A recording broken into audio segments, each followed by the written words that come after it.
तमिलनाडु सरकार ने supreme court के एक फैसले के आधार पर राज्य में 10 कानून लागू कर दिए हैं और राज्य विधानमंडल से पारित इन विधेयकों को राज्य सरकार ने शनिवार को आधिकारिक राजपत्र में अधिसूचित किया, जिसमें कहा गया है कि इन कानूनों को राज्यपाल RN रवि की ओर से स्वीकृति दे दी गई है। तमिलनाडु सरकार का यह निर्णय देश में ऐसा पहला उदाहरण है जहां राज्य सरकार ने राष्ट्रपति या राज्यपाल की स्वीकृति के बजाय न्यायालय के आदेश के आधार पर कानून को लागू किया है। राज्य सरकार की ओर से अधिसूचना सुप्रीम कोर्ट की तरफ से अपनी वेबसाइट पर अपना फैसला अपलोड किए जाने के बाद यानी कि एक दिन बाद जारी की गई और शीर्ष अदालत ने अपने आदेश में विधेयकों को मंजूरी देने में देरी करने और विधायिका की ओर से इसे फिर से पारित किए जाने के बाद उन्हें राष्ट्रपति के पास भेजने के लिए राज्यपाल की आलोचना भी की है।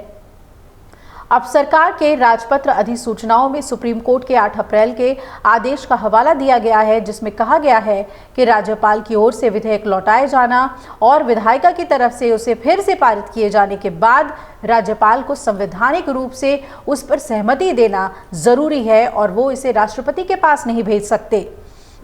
राज्य सरकार ने अधिसूचना में आगे कहा कि उक्त विधेयक को सुरक्षित रखने की तिथि के बाद माननीय राष्ट्रपति की ओर से की गई सभी कार्रवाइयां कानून के अंतर्गत नहीं है और उक्त विधेयक को मंजूरी के लिए उनके समक्ष प्रस्तुत किए जाने की तिथि को माननीय राज्यपाल की तरफ से मंजूरी दे दी गई मानी जाएगी और 10 विधेयकों में से 9 मुख्य रूप से विश्वविद्यालयों पर राज्य के नियंत्रण से संबंधित है, जो राज्यपाल को प्रमुख संस्थानों के कुलाधिपति के रूप में प्रतिस्थापित करते हैं और इन विधेयकों को 2022 और 2023 के बीच पारित किया गया था। एक विधेयक 2020 में पारित किया गया था। राज्यपाल ने अनुच्छेद 200 के तहत समय पर स्वीकृत किए बिना विधेयकों को रोक दिया, जिसके बाद राज्य सरकार ने सुप्रीम कोर्ट का रुख किया था। जस्टिस JB पारदीवाला और जस्टिस R महादेवन की पीठ ने अनुच्छेद 142 के तहत अपने असाधारण शक्तियों का इस्तेमाल करते हुए फैसला सुनाया कि इन विधेयकों को उस दिन से स्वीकृत माना जाएगा जिस दिन उन्हें पुनः पारित किए जाने के बाद राज्यपाल के पास दोबारा हस्ताक्षर के लिए भेजा गया था। द्रमुक सांसद और वरिष्ठ वकील P विल्सन ने सोशल मीडिया पर लिखा कि सुप्रीम कोर्ट के आदेश के मुताबिक तमिलनाडु सरकार ने सरकारी राजपत्र में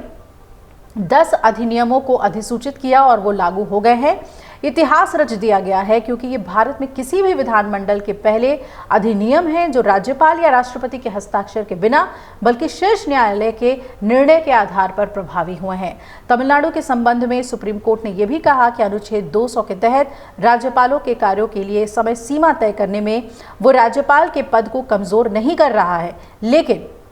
राज्यपालों को संसदीय लोकतंत्र की स्थापित परंपराओं के प्रति उचित सम्मान के साथ कार्य करना चाहिए। जस्टिस JB पारदीवाला और जस्टिस R महादेवन की पीठ ने तमिलनाडु के राज्यपाल RN रवि की ओर से विधानसभा से पारित विधेयकों पर बिना किसी कार्रवाई के रोक रखने की कृत्य की आलोचना की और 8 अप्रैल को अपने आदेश में कहा कि हम किसी भी तरह से राज्यपाल के पद को कमतर नहीं आंक रहे हैं। हम बस इतना ही कहना चाहते हैं कि राज्यपाल को संसदीय लोकतंत्र की स्थापित परंपराओं का सम्मान करते हुए कार्य करना चाहिए। विधायिका के माध्यम से व्यक्त की जा रही जनता की इच्छा का सम्मान करना चाहिए और साथ ही जनता के प्रति उत्तरदायी निर्वाचित सरकार का भी सम्मान करना चाहिए। उन्हें मित्र, दार्शनिक और मार्गदर्शक की अपनी भूमिका निष्पक्षता से निभानी चाहिए। राजनीतिक सुविधा के विचारों से नहीं बल्कि उनकी तरफ से ली गई संवैधानिक शपथ की पवित्रता से निर्देशित होना चाहिए। सुप्रीम कोर्ट का फैसला ये क्यों बहुत ही अहम है, आपको बता दें कि राज्यपाल और राष्ट्रपति की ओर से शक्तियों के प्रयोग के लिए समय सीमा का निर्धारण किया गया है, जबकि संविधान में स्पष्ट रूप से ऐसा कोई प्रावधान नहीं है। शीर्ष अदालत ने विधेयकों की स्वीकृति घोषित करने के लिए अनुच्छेद 142 के तहत अपनी असाधारण शक्तियों का प्रयोग किया है। तो तमिलनाडु में इस तरह से इतिहास रचा गया है विधेयक को पारित करने के लिए, कानून बनाने के लिए। अगर आप ये वीडियो YouTube पर देख रहे हैं तो हमारे चैनल को सब्सक्राइब कर बेल आइकन दबाएं और Facebook पर देख रहे हैं तो हमारे पेज को लाइक करें। 8 मिलियन प्लस सब्सक्राइबर, आपके इस भरोसे के लिए बहुत धन्यवाद।